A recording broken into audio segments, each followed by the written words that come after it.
হাই everyone সকলোকে নমস্কাৰ জনাই মই পল্লৱী পুনৰবাৰ আপোনালোকক সকলোকে মই অন্য এটা সৰু ভিডিঅ'লৈ স্বাগতম জনাইছোঁ আশা কৰোঁ আপোনালোকে মোৰ ভিডিঅ'বোৰ চাই ভাল পায় প্লিজ লাইক আৰু কমেণ্ট কৰি দিব আৰু আপোনালোকে অকণমান লাইক কমেণ্ট কৰি দিলে ভাল লাগে দিয়কচোন ভিডিঅ'বোৰ বনাই হয়নে আৰু এইফালে ৰাতিপুৱা ব্ৰেকফাষ্টটো গুটুক দিয়াৰ পিছত আৰু 11:30 মানত মই এইদৰে ফ্ৰুটছ দিওঁ মানে প্ৰায়ভাগ দিয়াই হয় নহ'লে কল দিওঁ নহ'লে আপেল দিওঁ নহ'লে মানে যিকোনো যি ফ্ৰুটছ মোৰ ওচৰত এভেইলেবল থাকে সেইখিনি মই দি দিওঁ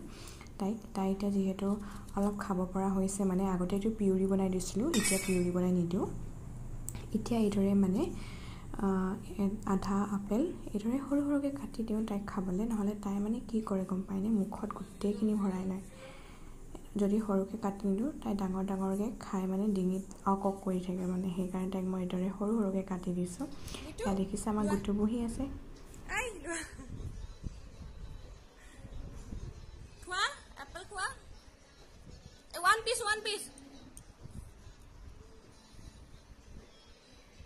এপিস হৈ যাব আৰু নহয় অকল এপিস কে এপিস না এপিস খাবা দে দুপিস নাখায় দে ধুন